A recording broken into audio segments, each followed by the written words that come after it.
We'll be getting into your new book, The Face in the Mirror, in a second. Okay. Before that, here at Mhm. Bionic Buzz, we're all about people's passion.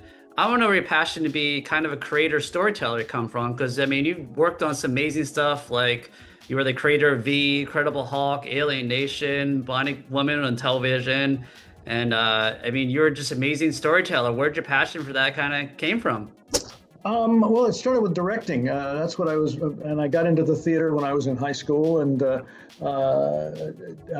actually, the very first thing I did was when I was in ninth grade. I'd saved up money over the summer, and I bought a reel-to-reel tape recorder. And at the same time, I was reading a lot of stuff. And one of the things that I read, it was an anthology of science fiction, and there was a script in it for a radio play. And the radio play was called War of the Worlds.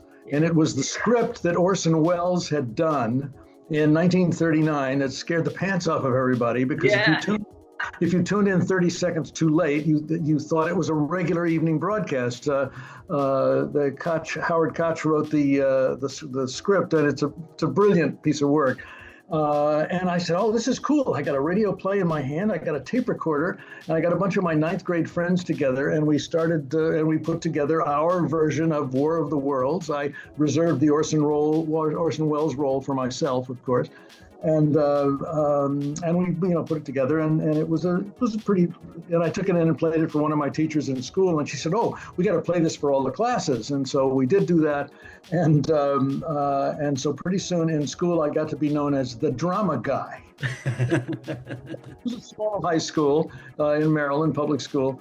So I was the drama guy. So a year later in 10th grade, they were doing at the Christmas show we had every year, they were doing a Christmas Carol, and they asked me if I would play Scrooge. And I said, sure, I guess. I mean, I hadn't done really any theater. And we did the normal sort of high school version of Christmas Carol, and it was pretty good, but it just sort of ended with it didn't have a real good strong ending to it. And I had come across a recording, I think, that Noel Coward had done of Christmas Carol, and he had this wonderful little soliloquy at the end, and a lot of it came right out of Dickens' original book. Just sort of summing it all up. And I said, look, said to the drama coach, can I just go out at the end after playing Scrooge, and just do this little soliloquy piece to tie it together? And that's a good idea. And I thought, okay, that's good. I'll do that. And I thought, it really needs music too, So see what's happening, Stephen, is I'm already a producer, director, sort of story fashioner, And this is what I didn't realize that until way later in my life. But I went to the music department, and I said, okay, what music are you singing here at Christmas Carol at the Christmas show? And I said, okay, this one. We're going to do this song, but when I come out on the stage, don't start singing the words. Just start singing, it was Oh Holy Night. Do, do, do, do, do, do, do, do, do, do, do. Okay. And then, and I'll do my little piece, and then start singing the words at this point, okay? So we did our play, and I came out on the stage. In our old gymnasium, I was on the stage, and it was snowing outside. It was December. It was Christmas, and they're going do do do do, and I start saying, "Well, that was a Christmas foil. I may tell you, Tiny Tim did not die. He was alive and growing stronger day by day. A fine boy." And I just kept going through it, and I finally summed it up at the very end, and they're going do do do do all the way through, and finally at the end I say, and so I keep Christmas always. May we keep Christmas always. May fires burn forever in our hearts, and so as Tiny Tim observed, God bless us, everyone. And at that point, the three-voice chorus goes, fall on your knees, ah, hey, and it was electrifying, Stephen. Yeah, oh my goodness, that is so awesome. I was leaning against the back wall. I can still feel my head on the back wall of the stage, and I'm thinking, I have discovered my home. I have to be in the theater, and it was like straight on from there. I love that. That's really inspiring. Thank you for sharing. I do want to ask one throwback question, because you worked on the Incredible Hulk TV show as a creator and writer. Was it difficult getting that show on TV? Because back then, I think it was the 70s, and Marvel wasn't what it is now, Marvel was, well, I'll tell you about that. Yeah. I had done the Bionic, the $6 Million Man. I wrote the Bionic Woman for the $6 Million Man. Harv Bennett asked me to join the $6 Million Man as a writer producer. I said, Harv, producing is kind of a pain in the ass. I'm really a director. That's what I studied at Carnegie Mellon University. It was then Carnegie Tech, the drama department there, which was legendary drama school. That you had to audition to get into, even as a director. But I also ran a film society there for the whole 4 years. I took it over from the guy who had created it, who went on to create the Telluride Film Festival and was my friend for life. He was sort of the godfather of my career. And I just realized that I wanted to have that kind of career. But I never sort of channeled it into science fiction or anything like that. But I had written when I first came to California after having success as a TV director in New York, doing a lot of live television and stuff like that. I also executive produced and directed the Mike Douglas Show, which was a huge daytime talk show in the late '60s, early '70s. It was the first daytime talk show. And everybody in the world came through to be on the show because anybody that was selling anything, including the politicians, did the show. You do the Bionic Woman and the $6 Million Man, and they're both like the #1 and #3 shows in the country. I had for a while trying to do both shows at the same time. It was crazy. Living in a garbage disposal is like doing a one episode series, but when you're doing 2 episodic series at the same time, crazy. Yeah. But Frank Price called me, who was head of Universal, and said, "We've just acquired 5 of the Marvel comic superheroes, Kenny. Which would you like to do?" And I said, "No, thanks. None of them, Frank. I don't like spandex and primary colors. I don't want to be the sci-fi guy here. I want to do other things." And so, and I just didn't identify with Captain America or the Human Torch or the Man from Atlantis or whatever it was called at the time. But I was at home that night, Steve, and I was in the middle of reading a book that my wife had given me that I had never read, which was Les Miserables. And I had Jean Valjean and the fugitive concept in my head, and Inspector Javert pursuing him, relentlessly. And I thought, well, maybe this is a way to take a little big hunk of Victor Hugo, the character on the run, and a little bit of Robert Louis Stevenson's Dr. Jekyll and Mr. Hyde, and this ludicrous thing called The Incredible Hulk. And so I went back to Frank and I said, okay, I'll do the Hulk as the pilot TV movie. I wanted 2 actually for CBS.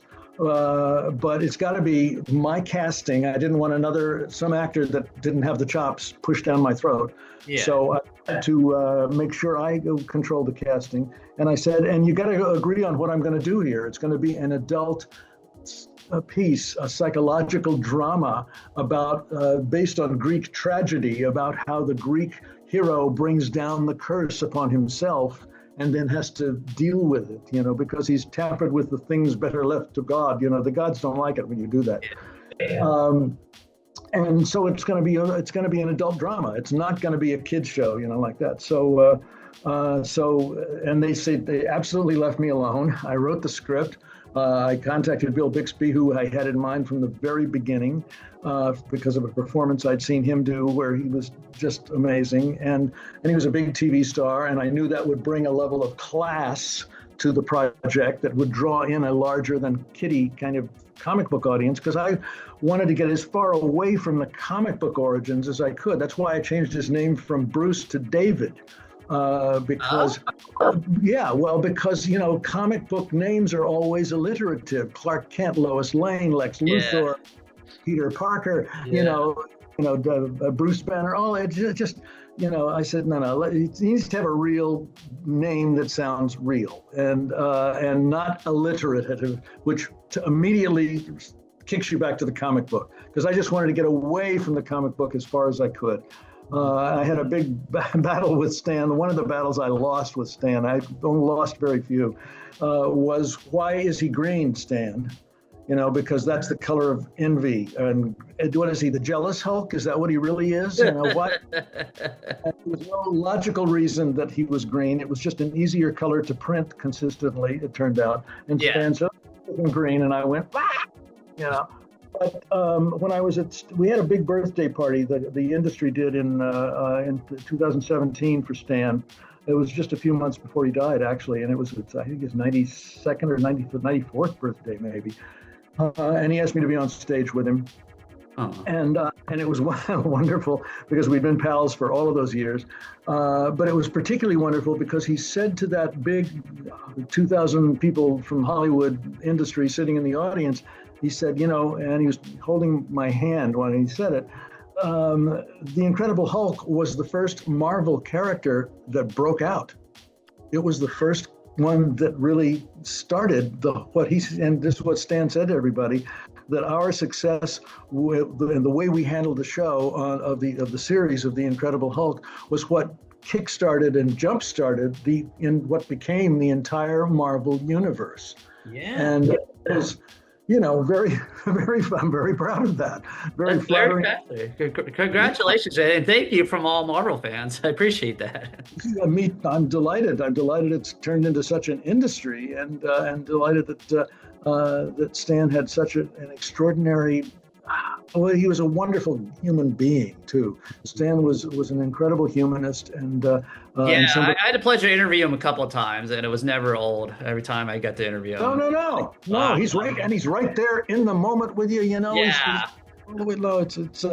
It's terrific. We had a wonderful friendship and a long-lasting one. But to have him near the end of his life, just put out, and he told me that many times over the years. Kenny, the Hulk is what started the whole thing, and I said, well, I'm glad I was able to help do that, Stan, and because you deserve it, Stan.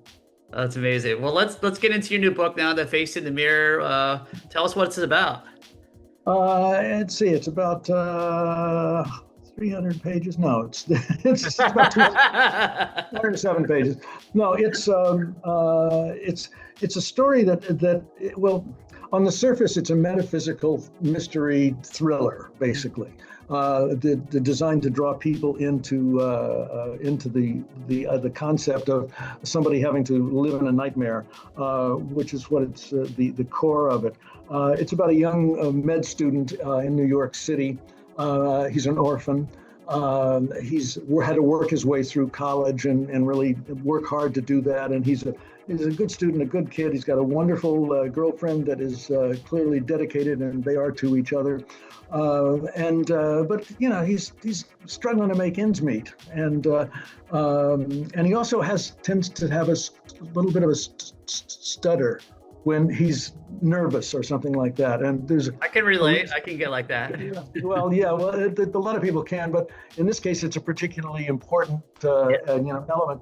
But he doesn't realize that he's being surveilled. He's being watched and recorded, and he's then invited to a big affair at the NYU medical school, where he's introduced to a man that his girlfriend knows very well. She's just insane that she's going to meet this guy. His name is John Zachery. He's Dr. John Zachery. He is a historian, very famous, had a show on PBS and things like that. I mean, he's really a knowledgeable guy, and all of the people that attend his lectures are fascinated by how it feels like he's really been there when he's telling them about the history and stuff. Mm-hmm. And he takes our young friend for a walk. He's giving the endowment to like 4 students, but this one he has a particular interest in because he knew both the boy's mother and father before they died. And he said, look, I don't have any heirs, but I made a lot of money. And so I'm endowing some scholarships, full scholarships, to the other 3 and to you for all of the rest of your medical training. I'm picking up all of your student loan debt. I'm getting you insurance. I'm getting you room and board. And the kid is going, oh, well, wait. And he said, what? Why? Why me? He said, just because you're one of 4, And the boy is saying, well, what can I do for you in return? And Zachery thinks about it a second and says, he's like 80-year-old guy. He says, when you're successful and like I am, just remember the starving students. And in the meantime, why don't you go find a cure for cancer? That'd be good. Okay, sure. So all the papers are signed and it's all squared away and they're all happy and he's still, can't believe it. Lives in this flat on Bleecker Street with an Indian young student there, and so they have a good camaraderie. And the night that the deal is all done, Zachery takes Matt out to dinner and shows him this. He said, your parents were anthropologists, archaeologists, and he is too. He's made a fortune of archaeology and stuff. And he said, let me show you something. And he has this medallion that he wears around his neck. It actually looks a lot like what is on the cover of the book. Oh, yeah, I was going to say, I bet it's like, what's the cover? Yeah. Yeah. It looks like maybe two faces of Janus, the Greek god. And he puts he said, let me show you. It doesn't work all the time, but something it's kind of peculiar. Let me show you. And he puts it, so give me your hand. He takes the boy's hand and he puts the medallion in his hand and he puts his hand on top of the guy's and he mumbles something. And the kid gets this shock, like boom, and suddenly he's standing in Stonehenge in 400 AD, but just for that long, and then he's back in the room. Wow. Okay, what's up with that? And then the rest of the evening goes fine, and they say goodnight. And Zachery gets in his helicopter and flies back to his mansion up in upstate New York. And our boy Matt is walking back home to his flat on Bleecker Street, and he sees some peculiar sort of visions on the way home, as though he's looking at New York in the past, like he sees a funeral going on Trinity Place, right outside Trinity Church, but it's with 1890s and horse-drawn and plumes on the black horses, and it's like. But then he thinks somebody's making a movie, but then he takes a deep breath and it's not there. It's just. Oh. All right, so it's a couple of more things like that, and then he gets home and he goes to bed that night on his futon in his room that's smaller than my laptop. Yeah. And he goes to sleep and has a lot of weird dreams and bizarre stuff, and he wakes up the next morning, and even before he opens his eyes, he says a peculiar taste in his mouth. It's something, what is again? Cigarettes. It's like not him, So, and he when he opens his eyes, he realizes he's not in his Bleecker Street flat. He's in this opulent bedroom in a mansion kind of place, and then still thinking, okay, this is a dream. I don't know what's going on here. Maybe I'm but then he gets a glimpse in the mirror of his face, and it's not his face. It's Zachery's face. Oh, and it's like, no, this can't be happening. This is this is a night. Wow. And he starts calling for help, and he hears footsteps coming, and this butler comes in and says, "Oh, sir, it's all right. It's all right. You're just having another one of your spells, sir." Oh my goodness! I'm at shot. And it's like, he slowly begins to realize that what has happened is that Zachery has given over his old body to the young guy, and Zachery is now inhabiting the young body that is lying on Bleecker Street, waking up in the morning, and his new roommate says, "How you feeling?" And he says, "Never better." Yeah. And he has done enough research on this kid to be able to bullshit his way through life and the girlfriend. And meanwhile, Matt is trapped not only in the mansion up there, but inside the body. Yeah. Oh my God. So it's a nightmare. And the challenge is, how do I get back? You know? How do I get out of this? And that's the corner that he's been painted into. And what we realize slowly but surely, and he does too, is that the entity that is inhabiting his youthful body has been doing this for a long time. Yeah. It goes back to the Dark Ages and to the time of alchemy, and Matt has become a victim of that. And this guy has done it so many times and so successfully, moved from body to body to body, and that he knows how to control it all. And it's a real shocker and a real how do I get out of this situation. And it all happens literally over about a 3-day period. So it's a very tight piece. And he seeks help from a wonderful woman who used to be the head of, she was actually based on Thelma Moss, the character who was a real woman who used to be the head of the parapsychological unit at UCLA. She's one of the advisors to Stephen when he was doing Poltergeist. And that. Really? She's a real person that did this kind of stuff. That is crazy. And so she still does conventions and things like that in my book. And she becomes a helpmate to him, but to her peril. So that's the exterior. Yeah, you got me hooked. That is amazing. I love that. I realized as I was doing, because I always find myself sometimes I'm in the middle of a story before I begin to realize what it's about. And I finally realized, it's not just about the physicality of the swapping of bodies or that, but it's about how all of us, particularly as we get old, and you'll discover this. I am sitting here, I'm into my 80s, but I still always feel like I'm about Arrested Development at about 23 or 24 years old. If I'm in a room with other grown-ups, I think I'm the kid in the room, and they don't know that yet. And so I realized that so many people, as we get older, just see that old face and don't connect with it. Wait a minute, who is that? Because I still feel like I'm.